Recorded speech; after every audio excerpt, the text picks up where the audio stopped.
Hello, everyone, and thank you for joining us on this edition of the Manufacturers Efficiency webinar series, where today we're going to be discussing how you can uncover some of the hidden costs that come with your telecom fees for your business.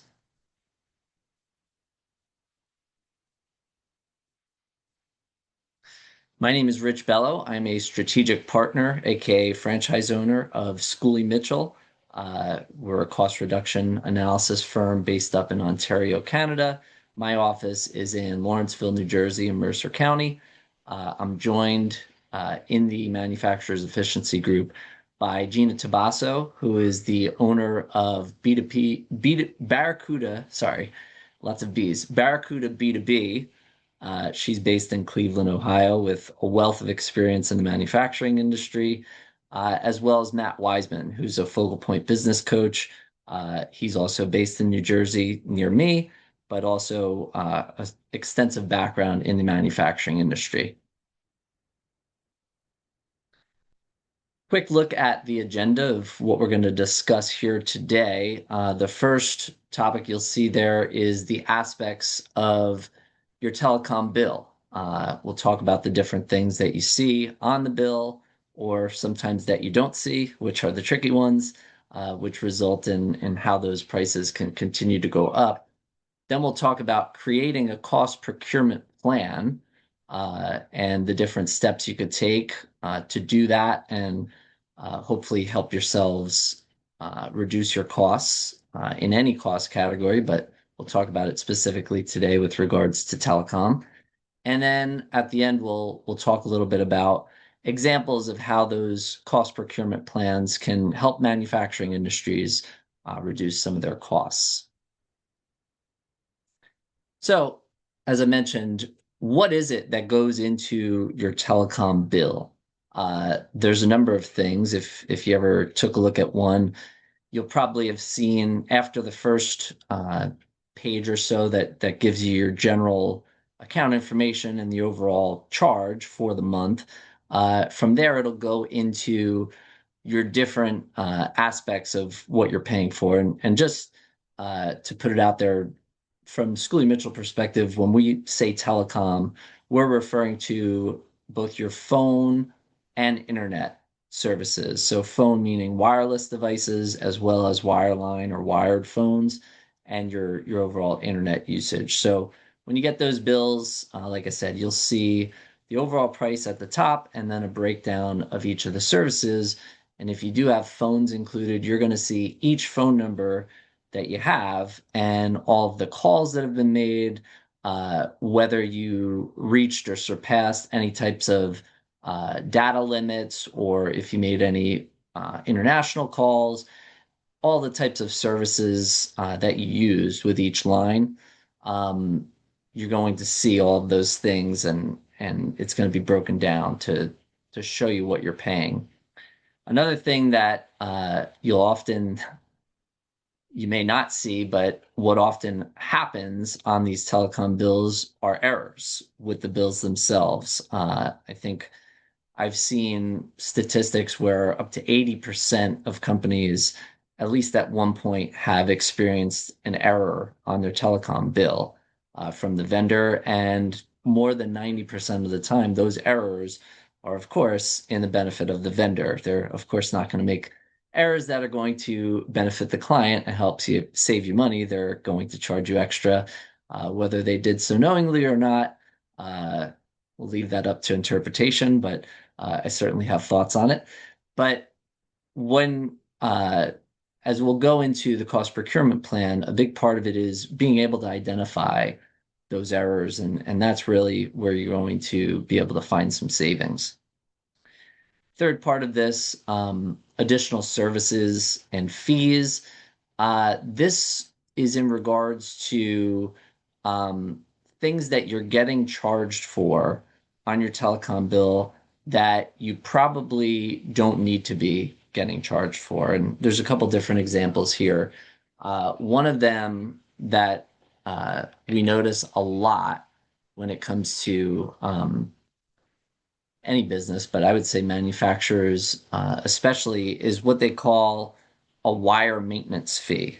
And essentially, what that is, it's a monthly charge that the vendor, telecom vendors, charging companies to make sure that if there's ever an issue with their service, that you're going to be covered and they're going to come out and handle whatever issue that is. So you're paying a just in case, like an insurance essentially, to make sure that if an issue occurs, the vendor comes out and takes care of it. So you would think that that doesn't necessarily need to be something that you should be paying extra for because it's their service and they're responsible for it, but it's an extra fee that oftentimes gets charged. Another one along those lines are what are called or what are known as hunting fees. And hunting, with regards to telecom, is if you have the service set up where when a customer calls one of your phone numbers at your business, hunting prevents them from ever hitting a busy signal. So if they call a direct line and that person's on the phone, it'll automatically hunt for another line that isn't currently being used so that the number will ring. So this, it could come into play and be helpful if you have a business that's running that has a lot of customer service inquiries and a lot of people in similar positions that like customer service that regardless of who the incoming caller is, uh, those various different people would be able to help that caller.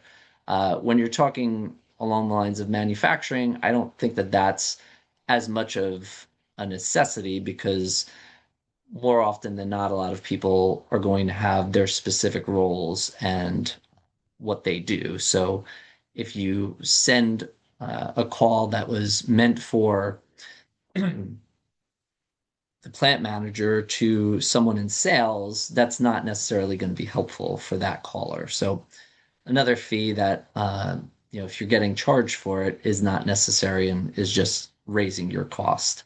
And then one that we see a great deal with regards to wireless devices is the device insurance package. And it sounds good. You have a lot of employees that each have their own phone or tablet or whatever the wireless device might be. You want to make sure that if something happens to it, you're protected and you're going to be able to get a new device for that employee. The issue with that is that what they don't tell you, if you do have a lost device or it breaks for some reason, uh, the device that you get as a replacement is not guaranteed to be of the same model of the one that you lost. It may be a lower model or an older model. And also, it's probably going to be a refurbished device. So it's not going to be brand new. So when you look at it in terms of these insurance fees for your devices, they're usually around $50 a month, and that covers up to, I think, 10 devices. So if you have more, it'll be more than that. If you think about it over the course of a year, you're paying basically $600.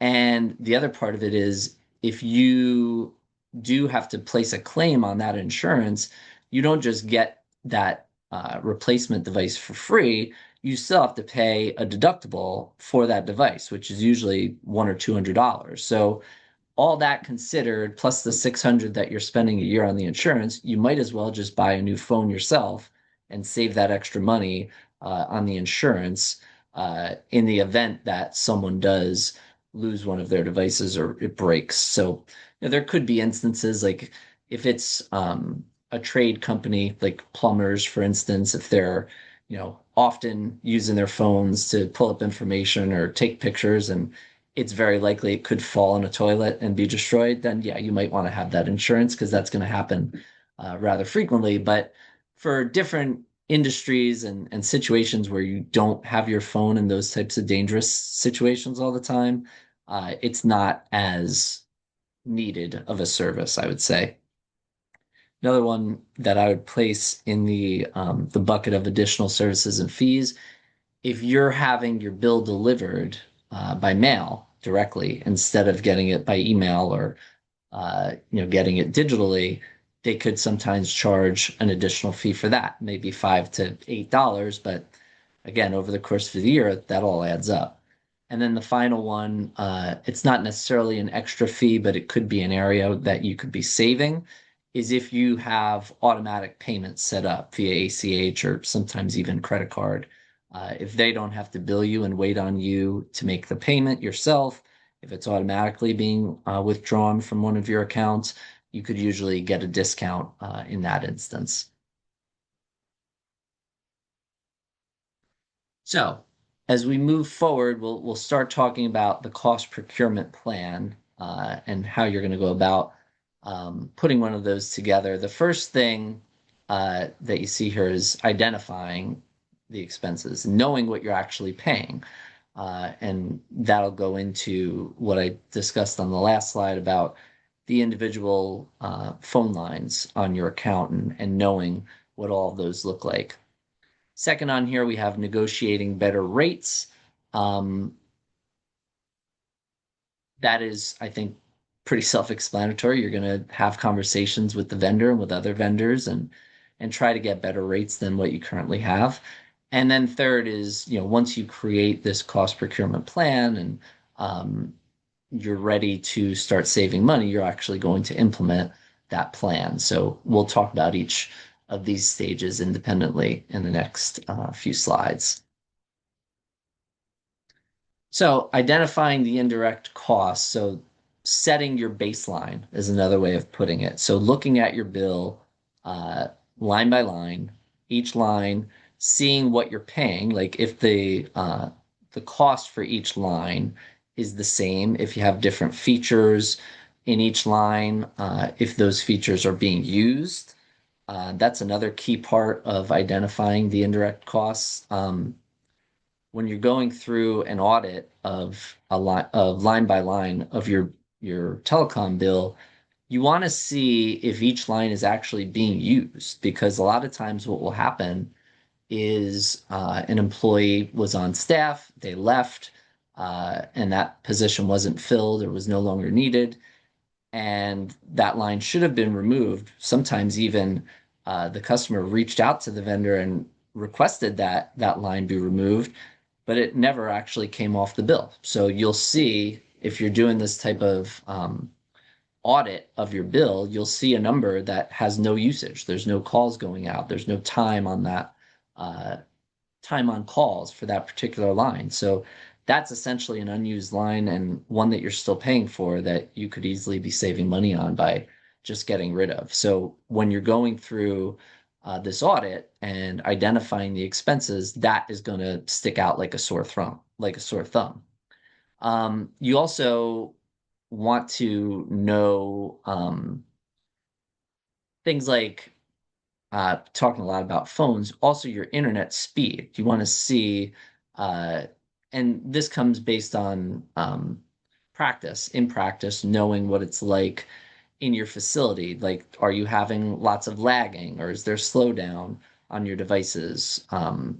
You're going to need to know if the internet speed is adequate for what you currently have, or if you need an increase of speed, and that's going to come up.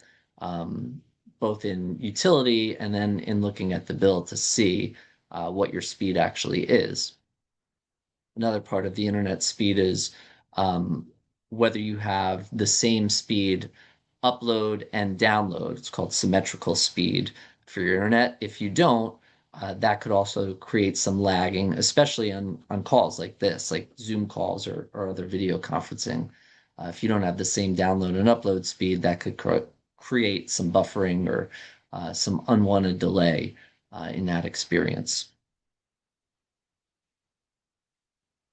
So once you have identified all those costs and the areas that you could be saving, you're going to want to do the thing that most of the time is the most uncomfortable thing and um, the thing that most companies don't want to do, and that's having conversations with their vendors. A lot of times what happens is we're working with a vendor for maybe it's an extended period of time. They've provided good service. We've been happy with the service.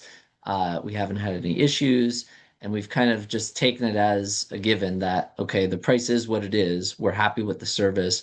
We don't want to mess that up, or we don't want to get them mad at us or something along those lines. But to really do the best job that you can of creating this cost procurement plan and finding savings, you do have to have those conversations. They don't have to be mean spirited or angry or we want this or we demand that. It could just be a conversation of, hey, we've been a loyal customer of your company for a number of years. We've been looking at our budget. Is there anything you guys can do to help us get our costs a little bit down from what they currently are?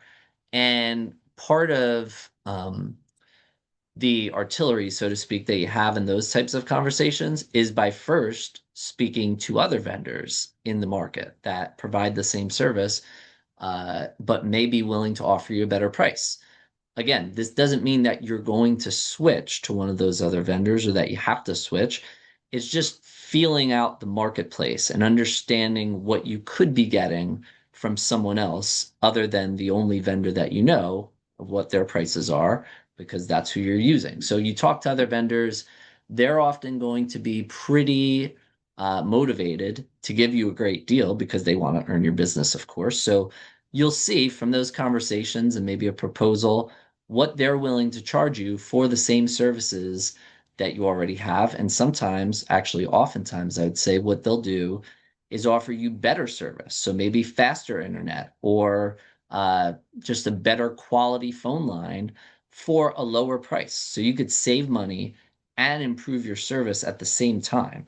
So when you have those types of proposals in hand from alternative vendors, when you go back to your existing vendor, you have you have a lot of negotiating power. You could say, "Hey, look, we've done our research. We know what the market is bearing right now. We know what else is out there. How can you guys help us?" And a lot of the times they can help you because they're not going to offer you a rate that they're not still making a profit on. They're definitely always going to make a profit on you as a customer.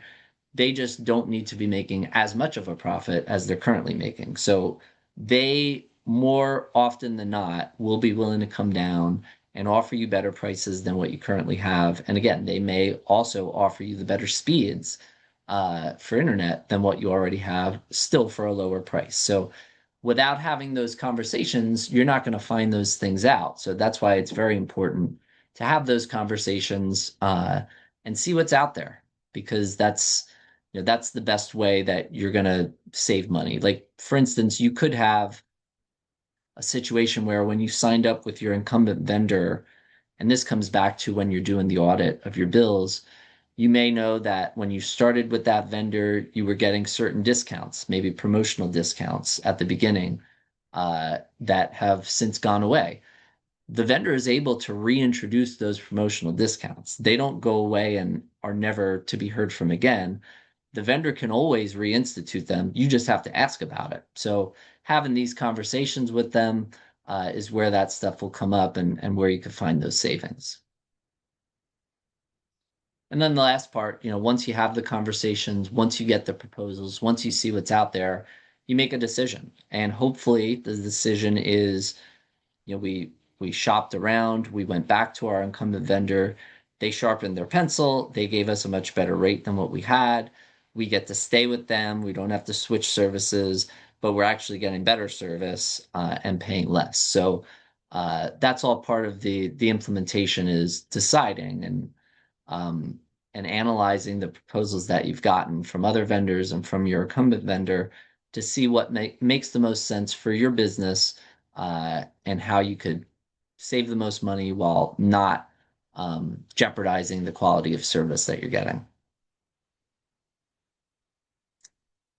So we've talked about the cost procurement plan and putting it together and implementing it.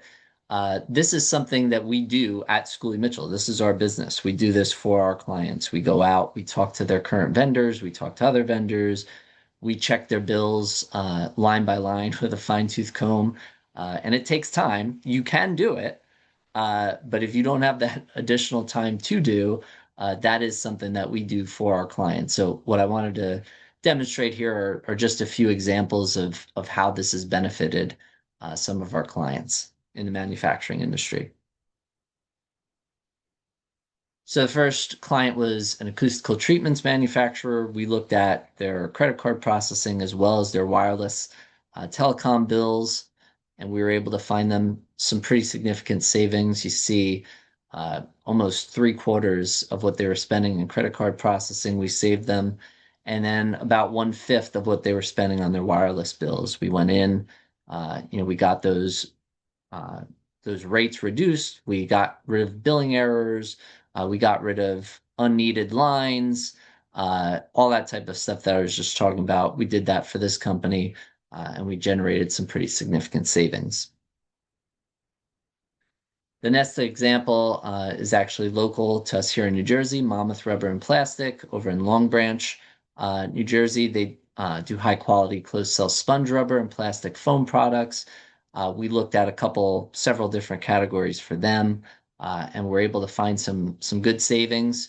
You see across the board here different numbers. For telecom specifically, we found them about 10% more so in some of the other categories, but what I thought was most important about this example is this next slide here. It's just a testimonial from the president of the company, just talking about our service and the way that it works. What I thought was pretty relevant. We do that whole cost procurement plan and analysis for our clients at no cost. There's no upfront charge for us to do that work. We then present our findings to our client, and they make a decision on whether or not they want to move forward with any of the savings opportunities we found for them. If we don't find any savings, we don't get paid. So there's really no risk involved for the client. But if the client does decide to move forward with one of our recommendations, our pay is a portion of what they are saving. So we do that over the course of a 3-year period. We take a portion, we continue to look at the bills each month to make sure that whatever we agreed to with the vendor, they adhere to, and there aren't any errors on the bills or some of the upcharges and price creep that we talked about earlier. We stay on top of that so our client doesn't have to. Just a little bit more about our firm. We've been in business over 20 years, largest independent cost reduction firm in North America. The second bullet here, I think, is also important. We don't have any relationships with any of these vendors that we talk to in any of the cost categories. So we're not incentivized to push our clients to one particular vendor over another. It's always just what is in the best interest of the client, what's going to save them the most money while keeping the best level of service. You see, we have over 300 locations, franchisees throughout the US and Canada, and now we're over $1 billion in overall documented savings. This is kind of our process. We start with an initial assessment of our client to see how they're using whatever service it is that we're going to take a look at for them, so we know what they need from that service provider. Then we go out, we have the conversations with their incumbent vendor and with other vendors. We present to them what our findings are, and then phase 3 is the client deciding if they want to move forward with any of those recommendations that we make. And then phase 4 is us implementing whatever they decided for them, and continuing to look after that bill, like I said earlier, for that term of 3 years to make sure that they're optimized throughout that entire term. So just to summarize what we talked about today in terms of the telecom cost category, if you have a lot of different devices or phone lines, or especially if you have a high-speed internet connection at your facility, there's a lot that you need to look at to really do a good job with your cost procurement plan. It does take time to do, but you can do it. And that's where you're going to find those opportunities for savings, and really lowering your bill. So doing that line by line examination is the best way to do it. And then the third point here, what I talked about earlier, the different insurances or protections or wireline maintenance, those types of fees that you're paying for your telecom are not always necessary. So knowing your business and how you're using your different devices is going to be key in determining whether or not you need those things. So here we are, and you'll see on the screen QR codes for each of us, each of our websites, and we're all more than happy to have a call with anyone to discuss your business. No charge, of course, just to learn about your business, tell you about what we do, and determine if there might be any ways that we could work together and help each other. So please feel free to contact us if you do have interest in setting up a call or doing a discussion. We also could do them jointly if that's something that would be of interest. We could all jump on a call together. You could bring whomever from your team might be involved with our different services. We could do a joint call and see how we could help collectively as well. Wanted to go through the upcoming schedule for the Manufacturer's Efficiency webinar series. In April, Gina is going to be talking about a very interesting topic. That's how we've always done it, being the most expensive phrase in manufacturing, and just hesitation towards change, as we all know, is pretty common in not just manufacturing or really any industry, just in life in general. I think it's hard to do, but like we were talking about earlier with regards to vendor negotiation, sometimes it's necessary to make sure you're as optimized and effective and efficient as you can be. In May, Matt's going to be back to talk about DISC and how you can be more efficient with your sales opportunities by using DISC, which will be a great session. And I know Matt has an extensive background with DISC and will be able to explain it in I think, an easy to understand way.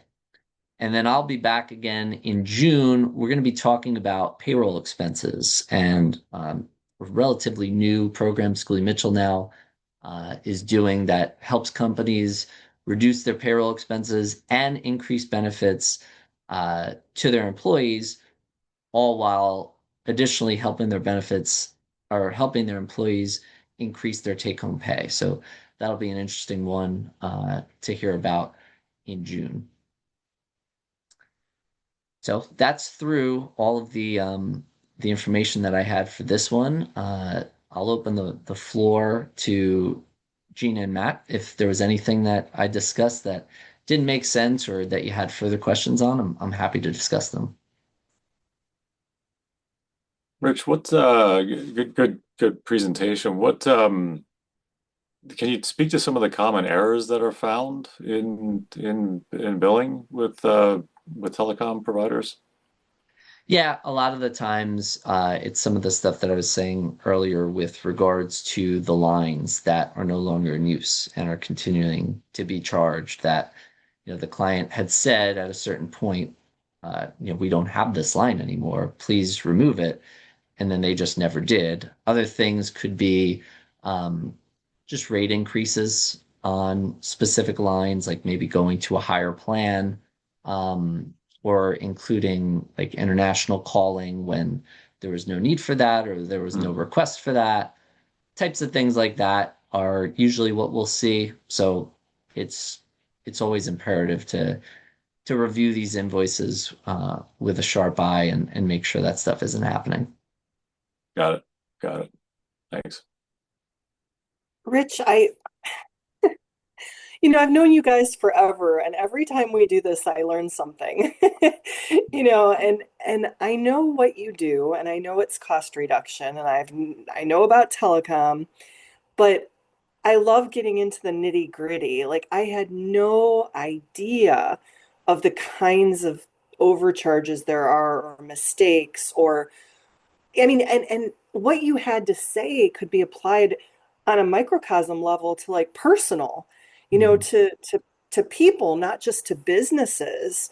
Picking up the phone and saying, "Hey, I've been a long time customer for, 15 years, is there anything better you can do? And I found that in my own life, not on purpose. I didn't do it because the way that you do it, because you know to do it, but accidentally, all of a sudden I notice my cell phone bill goes up and I'm like, what the heck? So I call and oh, the special we had you on was discontinued and now your bill is doubling. And I'm like, well, then I'll go to somebody cheaper. Do you have any other specials? And then they look on their computer and, oh, well, we can, instead of charging you 90 per month, yeah, I know you were paying 50, but we have a special where we charge you 55. They're not going to tell you that unless you pick up the phone and call them and ask them. There's So, always a special. There's yeah, always a special. so you made me realize, instead of waiting till my rates go up and my back's against the wall, maybe I should, quarterly or something call and check in and just see what offers they have. Yeah. The worst they could say is, no, this is the best offer that we have. So be that as it may or may not be true, but at least you know you tried. Thanks, Rich. Yeah, absolutely. Appreciate everyone that watched this with us. And again, like I said earlier, on the screen, please reach out if you'd like to set up a conversation with any of us. We will be releasing this recording to our social media channels, and we'd love to have anyone with further questions reach out and see if we could help them. Thanks, everyone.